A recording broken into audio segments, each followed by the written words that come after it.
I keep telling you this, you wouldn't give up your country if there was invaders. You wouldn't do it. You would stay and fight. And if you didn't stay and fight, well, that tells you something.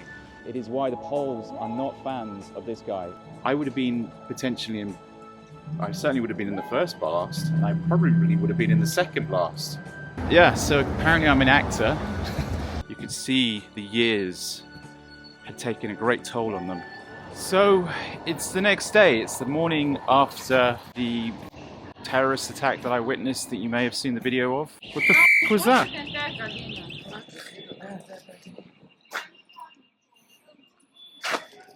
The guy was on the floor, he was dead. Fucking hell. If you haven't seen that video, go see it. Unfortunately, a brave female officer lost her life and many got injured that day. And just wait for this music to stop. So when that attack happened, it was on my way home, and it was a street that I was going to turn down to get home. And to be honest, I'm really grateful to an individual who stopped me, not because he knew that something had happened. This is literally just before. Stopped me just to sort of interact with me for a very brief 10 seconds. It's one of those typical, everyone's had a few drinks, interactions. And then he realised I was a Brit, and he's like, oh, British. And then he wished me good night. And I think it was that delay of about 10 seconds or so, where by being delayed by 10 seconds, I didn't walk around the corner to then get potentially shrapnelled and blasted. Like I say in the video, I was 15, 20 meters away. The noise was immense. Now the stupid thing, which I then proceeded to do, was then try and document what happened. I was, first of all, a little bit concerned, was it a rocket? There was no signs of any rockets, so it looked like a bomb. But, so I'm documenting. I thought, okay, the police are here, I better get out of the way. And as I pulled myself off the main area, and you'll see this from the video, that's when I got asked for ID. Thank God I did. And that's exactly when I saw that chap again, the same guy that said, Brit. And he pointed me down the street in the opposite direction where it looked like there was something else going on. And due to my inquisitive nature, I went and had a look. And as I was coming back, you'll see from the video, seconds before where there's police, and then suddenly the second blast goes. And I'm convinced if that guy hadn't delayed me, and then also pointed me in the direction of the other street, I would have been potentially I certainly would have been in the first blast, and I probably would have been in the second blast. That's what I'm finding really weird today, I'll be honest. Really weird. For reasons known only to the Almighty and your guardian angel. So, I wasn't intending on staying an extra night or so, but I've checked out of my hotel. I didn't get any sleep last night. As soon as I uploaded the video at 3:45 AM, literally minutes afterwards, that's when the air raid sirens started going. The threat was there until 6 o'clock in the morning, and just as I was getting back to sleep, because I'd taken myself downstairs for a while, I thought, let's try and be on the safe side here, we never know. And as I did that, I came back upstairs, started falling asleep, probably close to 6 AM, and then the sirens went off again, basically to tell everyone it was over. So, I want to take myself off to a Ukrainian institution, and Ukrainian institution I loved when I was here in Ukraine, and it's called, and I know that many of you have seen my videos, and I've even actually made a video about this place, on this particular one. This is Pusata Hata, and this is one of my favorite places just to eat basic Ukrainian food. The best way to describe it, it's a canteen type establishment, and that's the only way to describe it, but here it is.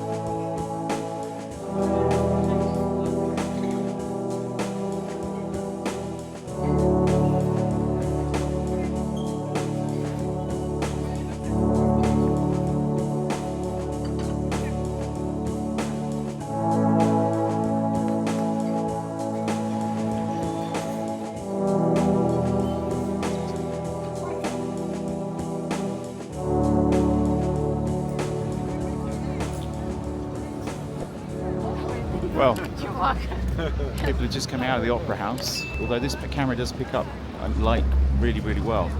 Normally this Opera House is really well lit up. Well, normally, I say 4 years ago. And the reason it's not, one, the conservation of energy, and two, I guess they don't want it sort of brightly lit in the sky. They don't want to make it an easy target. And the problem is, when you have a beautiful building like that, the Russians could target it. I think they'd be insane to be honest, the Russians are insane anyway.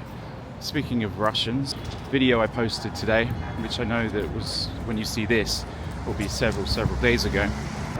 Yeah, so apparently I'm an actor, and that was all staged, that bombing. So that female police officer who lost her life, and the 25 who were injured, and the several who were severely injured in life-threatening conditions, apparently they're all actors as well. Yeah. That's the status of some of the comments on the videos. That's okay, it doesn't bother me. What's really sad is, you're trying to just show what happened, show the human suffering, but people need to go, oh, they talk about the Donbass. Well, yes, if you watch my early videos pre-war, I was calling out the Donbass. I was demanding that the international community would actually step in, stop the aggression from both sides. The international community chose not to do anything. Obviously, it's going to cause things to ramp up, and eventually it did. That combined with the EU and CIA-backed coup d'etat, which I've spoken about in previous videos. Maidan 2014, we had the installation of EU-friendly, US-friendly leaders. That didn't help when it came to Russian relations. And then we had the NATO expansion, which certainly didn't help when it came to Russian relations. The Russian government isn't a good government, and I'm not going to point the finger at the Russian people, unless of course they're the soldiers. In the same way, the Ukrainian people are not their government. The British people are not their government. The way that people sort of make throwaway comments about the Ukrainians, like they should just give up, or they shouldn't be at war, or they shouldn't have got involved in the Donbass. And that's the same as me saying all Brits are responsible for the decisions that Boris Johnson made. Boris Johnson, for example, decided to import the Boris wave of migrants, which has caused devastation in the United Kingdom. Do you think any British person wanted that? Do you think any British person wanted the Ukraine war extended when a peace deal was on the table in April 2022? Do you think any Ukrainian would have said no to that, or any Brit would have said no to that? No. But Johnson, Trudeau, Macron, Biden all basically wanted prolonged war because it was good for the military defense companies. Arms companies have skyrocketed to the moon since this war started, but that isn't down to the Ukrainian people. The Ukrainian people had nothing to do with this. I might look a little bit tired. I did manage to get a little bit of sleep today. I checked out of my hotel and into a new one after Pazusa Hata. Thankfully a comfortable bed. But yeah, I had no sleep last night. No sleep with the air raid sirens. So the fact that the Ukrainians have to live with that day in, day out, especially in the east and center these days, the West gets off lightly, whereas the East and the Center, they get it almost relentlessly every day. Odessa, for example, and Kharkiv and Dnipro have been without power for most of the winter, and it's been one of the coldest winters on record. This is what the Ukrainians have to face every single day, and yet they, according to the Russian propagandists and the bots and the conservative media in the West who bought into this propaganda, are accusing them of being the bad guys. I get that everyone's tired. I get that your standard of living has dropped. I get that it's not nice that our corrupt governments are sending billions and billions to corrupt politicians, but Ukrainians, they don't have a choice here. They don't have a choice. They either roll over, take it and get conquered, or they keep fighting for the country they love. Now, I know what you would do if it was your country. You would stay and fight. That's the choice they make.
a strange way, I really always enjoy seeing the Hare Krishna. When I was first touring Ukraine, I would find the Hare Krishna in pretty much every Ukrainian city I would go to. So it's really nice to see them here again. And I want to say a big thank you to everyone that has donated to the Car for Ukraine fund. I'm very much humbled that we've raised what we have so far. If you haven't stuck your hands in your pockets yet because maybe you just didn't think the time was right, maybe you hadn't had your paycheck yet, and maybe you had other priorities, I'm still raising funds for that charity. The car has been given to the Car for Ukraine, but if you are able to spare a few dollars, it's amazing how far that goes to helping the Ukrainians in their fight for their freedom. And also thank you for watching this far. If you're enjoying it, click that like button, leave a comment, and if you haven't subscribed already, click the subscribe button.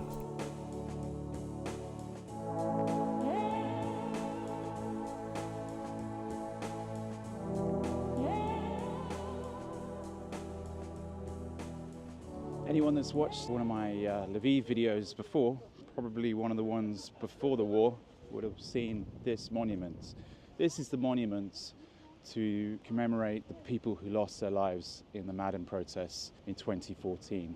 Now, right now, there's a group of school children over here, young teenagers who, for pretty much most of their, I would imagine their entire teenage lives, I'm judging they're probably 15, 16 years old, have experienced only war. They've experienced air raid sirens night after night, and having only just endured this, I can't possibly imagine what it's like to live with that every single day. I couldn't sleep when the air raid sirens are going off. You know, you're just constantly worried.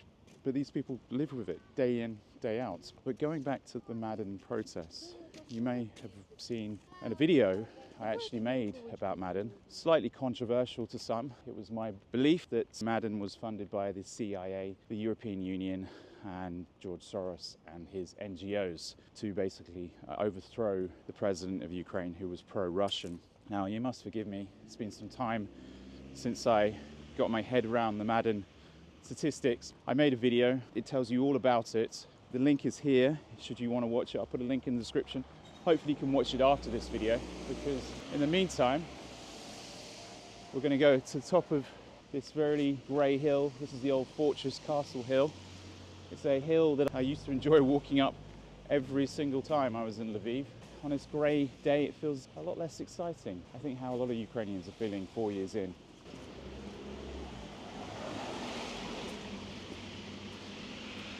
It is one of the popular things to do in Lviv, walk into the various parks, and this is probably one of the more popular places. Doesn't look like much at this minute because we're on a really drab road covered in graffiti.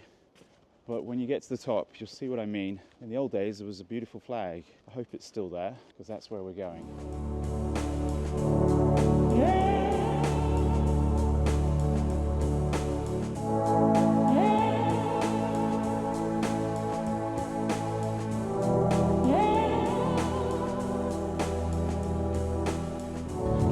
Now, normally I would walk up there, but the path is blocked. There's CCTV everywhere. I'm hoping that this place isn't out of bounds. I haven't heard that's the case, and I obviously don't want to be stepping over any lines. Things change during war. So I'm going to tread carefully and try around the other corner. If I can't get round, I guess we're not getting the view. That's really disappointing.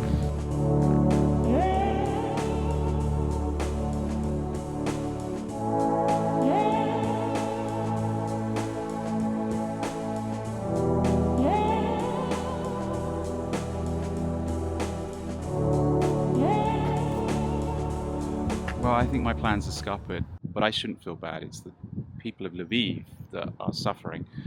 One of their favourite parks permanently closed because obviously it's advantageous not to have the public up there when there's a radio mast up there. It makes sense, I get it. But it's a restricted area now. I'm going to see if this coffee shop is open. It looks closed, but I just saw someone come out of it. So, restricted area, unfortunate. Best I can do is maybe have a coffee and just remember what it used to be like up there. But there's radio masts up there. I can see the reason they wouldn't want saboteurs taking down that radio mast. Many radio masts in Ukraine have been targeted by the Russians, and this would probably be no exception to the rule. They have Russian agents all over Ukraine, who are sabotaging Ukrainian infrastructure. The terrorist attack that I witnessed was probably a Russian agent. Even the coffee shop is closed, so I think I'm going to probably have to head back down into the main square, otherwise I don't want to be causing problems. So it looks like I'll be taking an icy path back down. This is not well covered. One thing I've noticed, I kind of hope it's not true, but the observations I was making the last couple of days in Lviv, one of those days I was extremely tired, so probably not of the greatest mental state that was post the terrorist attack, but everyone was looking as tired as I looked tired. That Ukrainian people prior to the war always looked super fresh, super fit, thin, healthy. Ukrainians now, not all of them obviously, but a lot of them look extremely worn out. And I'm not talking about, you know, the older babushkas, I'm talking about some of the youngsters, young adults. You could see the years had taken a great toll on them. I just hope that's reversible. I really do hope that's reversible. It's such a waste. Remember the time that was taken away from you during the COVID years? Well, they've had to endure air raids after bombings, after the news that their friends and family, their loved ones, their brothers, their sisters have been sent to the front and died. All to enable scumbags like Johnson, Trudeau, Biden to continue making money. The arms companies, the BlackRocks of the world, those that control everything. And that's the unfortunate thing. I thought I'd check out the random side streets of Lviv, slightly off the beaten path, and I saw there was a small church on the corner of the map. Unfortunately, it's closed. I hope that it's open as normal, but on a Monday, it is closed during the middle of the day. I'm trying not to slip here. See the ice. Let's hope that doesn't happen. Steep hill, 40 degrees hill right now. Oh yeah, I recently discovered this new app. Don't worry, I'm not sponsored by this app. It's an app that allows you to sort of track your progress around a city or the world. I've only recently installed it, but I have to say, I don't really play any games on my phone anymore, but occasionally this thing pops up on my screen and it's really fascinating to see the streets that you've been walking around and to see how much of the city you have completed, if that's such a thing as completing a city. I don't think it is, but you could say you've walked every street. I remember the first time I visited San Francisco, long before it collapsed under the wokerati and the weirdness of leftism. To explore that city, I crisscrossed every single street over I think I was there a couple of weeks. Didn't obviously go into every little establishment, but I felt like I really got to know the city by walking up and down, almost like, you know, how Pac-Man would clean the dots off the board. That's how I tend to approach cities. If I haven't been to a place, I have this sort of obsessive compulsive disorder about trying to walk along every street. Now obviously sometimes that can be problematic. El Salvador, before it got cleaned up, I remember walking around the streets of San Salvador, the capital, and yeah, getting myself into a bit of a predicament as a machete-wielding gang thought they would take on the El Gringo. Thankfully, at the time I was a sprightly 27-year-old, and I made a run for it, and I ran into a church very similar to that one. I think it was yellow as well, and I think some ice just falling down.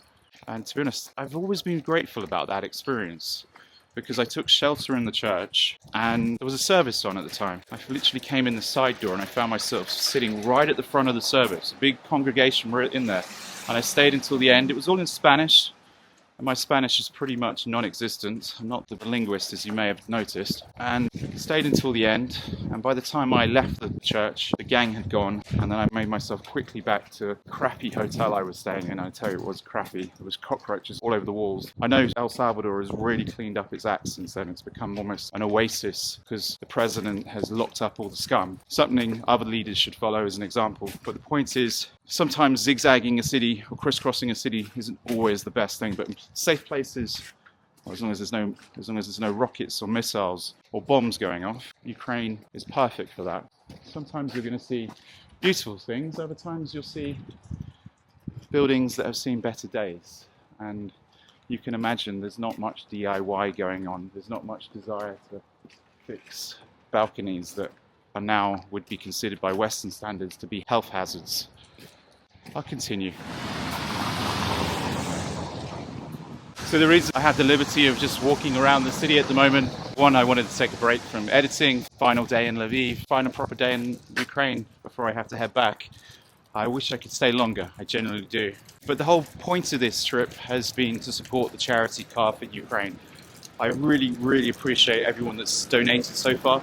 Those people who have donated, their names are here. Obviously, I don't have everyone's names. Some people have donated by PayPal, some people have donated with YouTube Super Thanks, and some people have donated anonymously. I really wish to thank those anonymous donors, especially as you've competed against the Russian bots and the Russian trolls and those who are just bought into the propaganda that Ukrainians should just give up their land. You wouldn't give up your land. I keep telling you this. You wouldn't give up your country if there was invaders. You wouldn't do it. You would stay and fight. And if you didn't stay and fight, well, that tells you something. So there's fundamental difference there between, and the Ukrainians didn't invade Russia. Yes, now there are skirmish attacks on Russian soil from the Ukrainians, some really smart skirmish attacks. But the war could end tomorrow if Russia decides it wanted it to end. Ukrainians don't have that choice unless, of course, they want to give up more land than the Russians have taken so far, because that was the latest peace deal, giving Russia even more land, and that's unacceptable.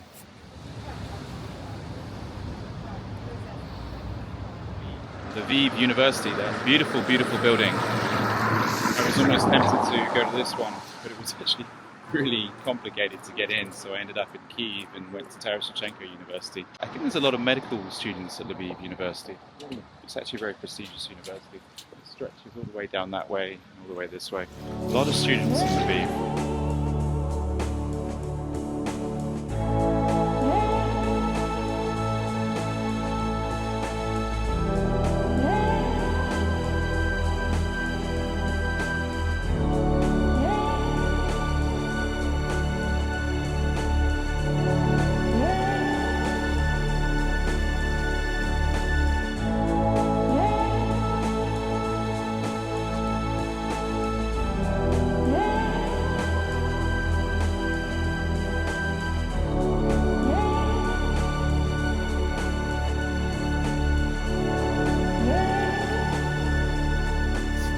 Contrast between what I was used to seeing when I was in Lviv to what I see now.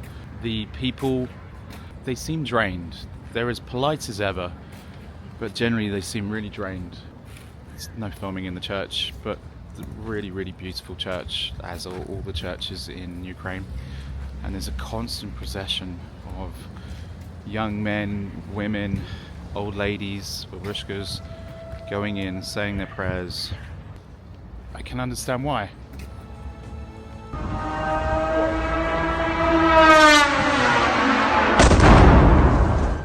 On the 24th of March 2026, a Russian drone that was supplied by the Iranian government hit this church. This is what Ukrainians are having to deal with every single day. They don't know when the next attack is going to happen. This attack not only severely damaged this 17th century monastery and church, it left 27 injured. It's truly disgusting. This is your Russian invaders doing what they love to do.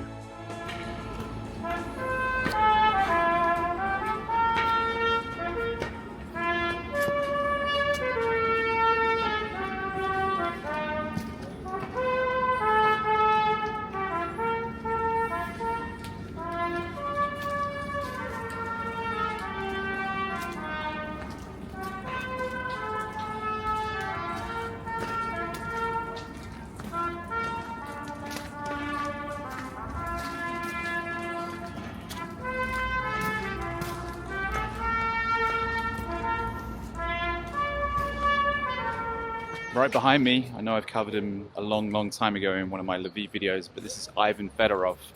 Excuse my brutalization of the name, but he was the man responsible for first bringing the printing press to the Eastern Slavic countries. He eventually died in Lviv. He was basically around in sort of late 1500s, and he's celebrated here because he basically brought mass literature to the people. And it's also one of the reasons that pre-war days that you would see books here, lots and lots of booksellers.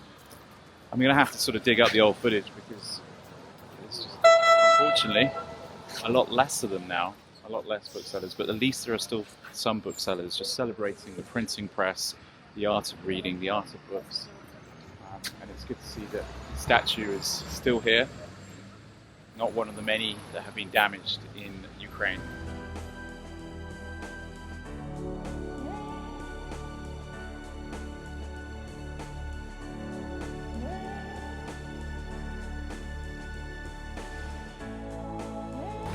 Next to this Dublin Irish pub, not a pub that I was massively fond of, but it's an Irish pub. But I love the fact that they've got the battalions on the side. These are the different regiments, and it's just them showing their support for those brave men that lost so much, given so much to their country. And here they are welcomed by the Irish pub. So I'll be honest, it goes up in my estimates. Here we have stickers saying Free Azov, different stickers of the different regiments. I imagine they get some really interesting characters coming through here when it's their recreation time off.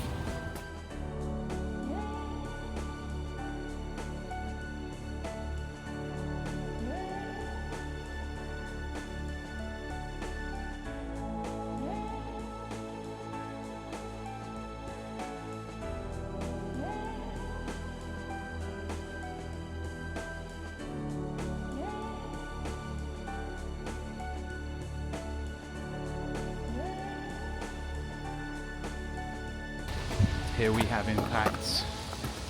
I think this is probably because windows have been smashed through explosions. I'm not entirely sure, but it looks like there's potential shrapnel damage on the walls here.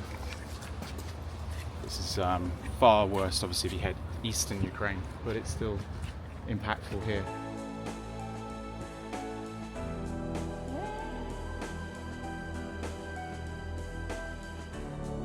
The reason for all the boards on that building over there, it's a art gallery, it's a museum. I've actually been in there many years ago. I think the last time I was there was about 5 years ago.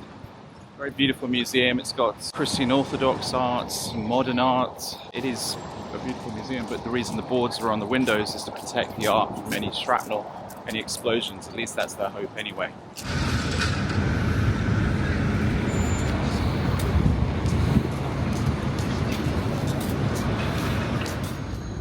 Obviously the Ukrainians, just like the rest of the world, had Valentine's Day, and you have to remember that there are many who would have commemorated Valentine's Day knowing that their loved one was on the front lines, or their loved one had perished on the front lines, or even perished inside the country due to the bombing raids, the drone attacks, the saboteurs who are dropping bombs left, right and centre. These are the people who are probably most hurting on Valentine's Day when it happened. The deflated balloons are probably quite representative of just how they feel.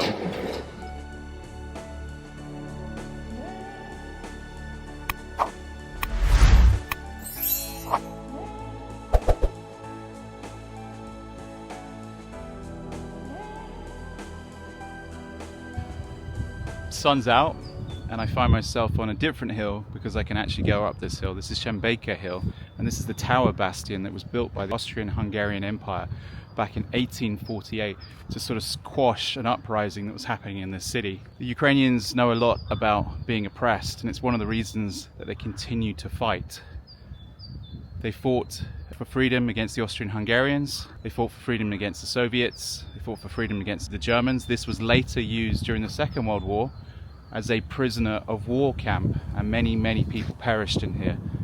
Huge complex, pretty much cordoned off. I can't go in. Hopefully in peacetime it will be renovated and they can show a little bit of historical information about this place, but in the meantime, very stark, very derelict. I'm in this little forest that's probably overgrown since the Second World War. I'm sure none of these trees were here back then. It was used as an advantage point by the Austrian-Hungarians. Keep an eye on the city. I can't imagine the brutalism that went on there over the many years. I'm going to head back into the city, but I just wanted to take it in really, just to see if this hill was available, and I'm glad it is. I don't think many people come up here, but you can see there's a few footsteps in the snow. Peaceful though.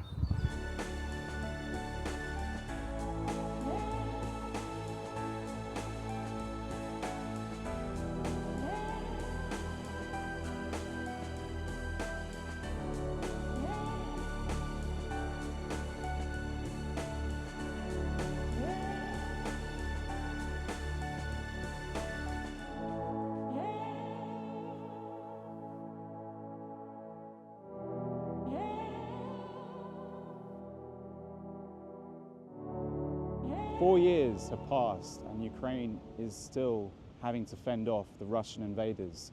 All Ukraine wants is an independent Ukraine free from foreign occupiers, an independent Ukraine free from foreign influence, an independent Ukraine for Ukrainian citizens. And this is all this chap wanted. This is Stepan Bandera. Now, you may have heard a little bit about Stepan Bandera. He was born in January 1909. This guy goes back some time. He, when he was born, lived under Polish occupation. He wasn't a fan of the Poles, he wasn't a fan of the Soviets. So he was born in January 1909. He was born in the Austrian-Hungarian Empire as an ethnic Ukrainian. But by the time he reached the age of 9, the Poles had taken Western Ukraine. The Poles had taken Lviv and the village that he was living in. So he was forced in his school days to speak only Polish. Everyone had to learn Polish history. Polish history was forced upon him and the Polish language was forced upon him. He was no longer allowed to speak his native language of Ukrainian. So obviously resentment built as he went through his school days. Then from his little town, Stary Urany, at the age of 22, 23 years old, he witnessed through the newspapers the Holodomor. The Holodomor was where the Soviets were starving the Ukrainians that they occupied, the Ukrainians in southern Ukraine and also the Ukrainians in western Ukraine.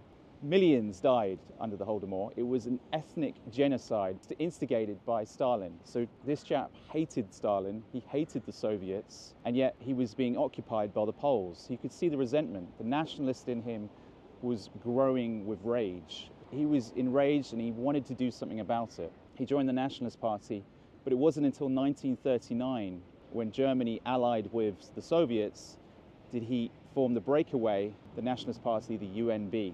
This is Ukrainian nationalists under the Bandera wing. They were more radical than the other nationalists. When the Soviets obviously aligned with the Germans, the Poles were forced out, they gave up Lviv. Suddenly, he saw a chance for an independent Ukraine. It was at the moment when the Germans turned on the Soviets did Bandera and his men seize an opportunity. In April 1941, when the Germans had turned on the Soviets, Bandera came to Lviv. He declared it an independent city, independent for Ukraine, independent from Polish authority, independent from Soviet authority. But of course, the Nazis didn't like this. The Nazis hated this. So they locked him up. They sent him to Saxonville prison, concentration camp. There he was locked up until 1944. But here's the controversy.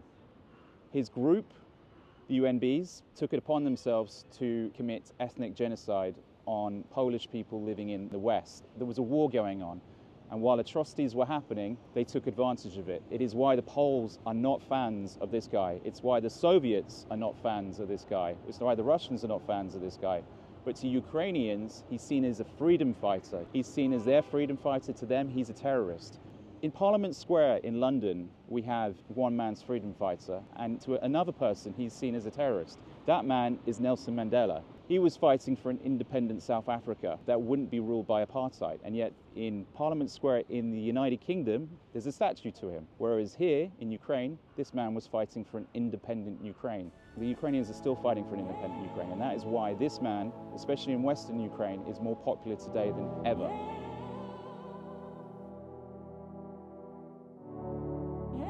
I love this, the Ukrainian hospitality. We're table strangers. She'll say hi.